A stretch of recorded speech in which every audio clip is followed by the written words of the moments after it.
Nous étions en 1905. Un garçon de 13 ans, nommé Ben Sands, saisit sa lanterne et s'engouffra dans les cavernes de Craighead, à Sweetwater, dans le Tennessee. Un lieu qu'il connaissait déjà dans ses moindres recoins. Pourtant, ce jour-là ne ressemblait pas aux autres. Il ressentait le désir d'une aventure plus audacieuse. Il abandonna donc le sentier principal et s'enfonça davantage dans l'obscurité. C'est à ce moment que le jeune explorateur résolut de se glisser dans un tunnel étroit et boueux, à peine plus large qu'une roue de vélo. Il rampa longuement, avec l'impression que cela ne finirait jamais. Puis, après une douzaine de mètres, il déboucha enfin de l'autre côté, et demeura stupéfait. L'eau lui arrivait jusqu'aux genoux. Oui, il se tenait au cœur d'un immense lac souterrain. La cavité était si vaste que la lueur de sa lanterne atteignait à peine les parois.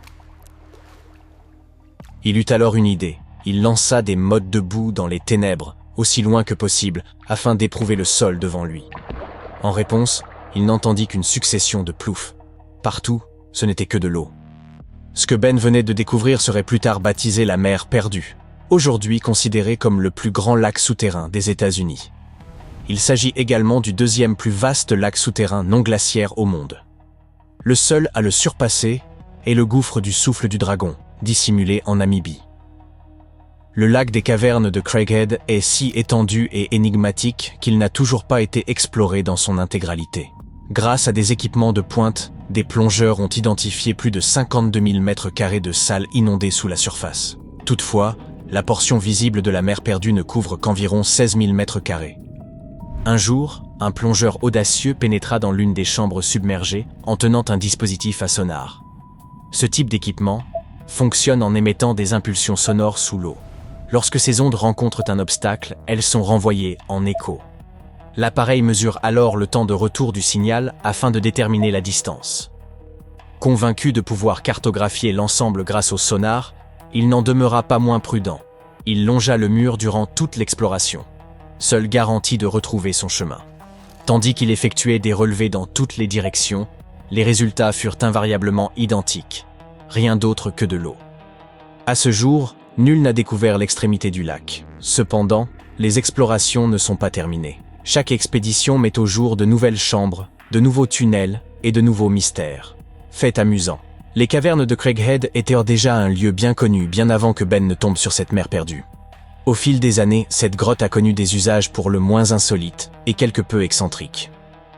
Les premiers à avoir fréquenté la grotte, à notre connaissance, furent dans les Cherokees. Les chambres supérieures servirent de lieu de réunion pour leurs conseils. Nous le savons grâce à une grande variété d'artefacts amérindiens, poteries, pointes de flèches et bijoux, découverts dans l'une des salles. Entre 1939 et 1940, la caverne fut transformée en ferme de champignons. Quelques années plus tard, en 1947, quelqu'un érigea un plancher en bois à l'intérieur même de la grotte. C'est alors qu'émergea la boîte de nuit souterraine connue sous le nom de Cavern Tavern. Autre anecdote intéressante, l'un des premiers visiteurs de la grotte n'était pas humain. C'était un jaguar géant. Il s'aventura profondément il y a environ 20 000 ans et se perdit apparemment dans l'obscurité. Il erra durant plusieurs jours avant de chuter dans une crevasse, loin de toute lumière. Certains de ses os furent découverts en 1939 et sont aujourd'hui exposés au Musée américain d'histoire naturelle de New York. Pourtant, rien de ce qui s'est produit dans la grotte ne semble rivaliser avec ce qui repose plus profondément encore. Si vous vous sentez assez audacieux pour en explorer les profondeurs, il est possible d'effectuer une promenade en bateau sur son lac souterrain. En effet, des bateaux d'excursion circulent à l'intérieur de la grotte, tous propulsés par moteurs électriques. Le voyage est sans doute sombre, froid et d'une étrange quiétude. Juste sous le bateau, vous pourrez observer de grosses truites arc-en-ciel nager librement. Elles n'y ont pas toujours été. On les a introduites dans ce lac souterrain. Les guides précisent que cela s'inscrivait dans un plan plus vaste. Voir si les poissons découvriraient une sortie et révéleraient un tunnel secret vers un autre plan d'eau. Mais les truites restèrent à leur place. Désormais, elles offrent un spectacle supplémentaire aux visiteurs. Et comme aucune nourriture naturelle ne se trouve dans la grotte, elles doivent être nourries à la main chaque jour. Les guides signalent également que l'une des caractéristiques les plus fascinantes des cavernes n'est ni le lac ni les truites, mais une structure cristalline appelée anthodite, parfois désignée sous le nom de fleurs de grotte. Il s'agit de formations fragiles et épineuses d'une rareté exceptionnelle. Voici maintenant une question. Si Ben Sands a découvert une mer perdue presque par hasard, cela signifie-t-il que nous pourrions encore dénicher quelque chose de comparable? Eh bien, oui. Il existe probablement encore de nombreux plans d'eau souterrains dissimulés à travers le monde. En 2016, par exemple, un immense réservoir d'eau a été identifié profondément sous le volcan Uturuncu, dans les Andes. Mais il ne s'agit pas d'un lac tranquille et accueillant. L'eau est dissoute dans une roche partiellement en fusion, ce qui la rend d'une chaleur stupéfiante. On parle d'une température avoisinant les 1000 degrés Celsius. Puis, en 2021, des scientifiques ont découvert un vaste lac thermique à l'intérieur d'une grotte du sud de l'Albanie. En 2024, ils y sont retournés avec un équipement de mesure plus perfectionné. Ils ont constaté que le lac mesurait 138 mètres de long pour 42 mètres de large. Cela confirma presque sans équivoque qu'il s'agit du plus grand lac caché de ce type actuellement connu. Toujours en 2024, un groupe de travailleurs d'une agence de voyage explorait la grotte de Trung, au Vietnam, lorsqu'ils tombèrent de soudain sur un lac mystérieux, enfoui au fond d'une partie de la grotte que presque personne n'avait jamais visitée. L'eau y reflète une teinte émeraude translucide, ou verdâtre, qui la rend d'une beauté saisissante. Il est probable que ce site soit bientôt ouvert au tourisme. Très bien. Découvrir des lacs cachés dans des grottes ou sous des volcans est une chose. Mais découvrir un véritable océan caché à l'intérieur de la Terre, c'est une toute autre affaire. Et, croyez-le ou non, cela s'est produit il n'y a pas si longtemps. Cependant, vous ne pouvez pas nager dans ces eaux, pour deux raisons majeures.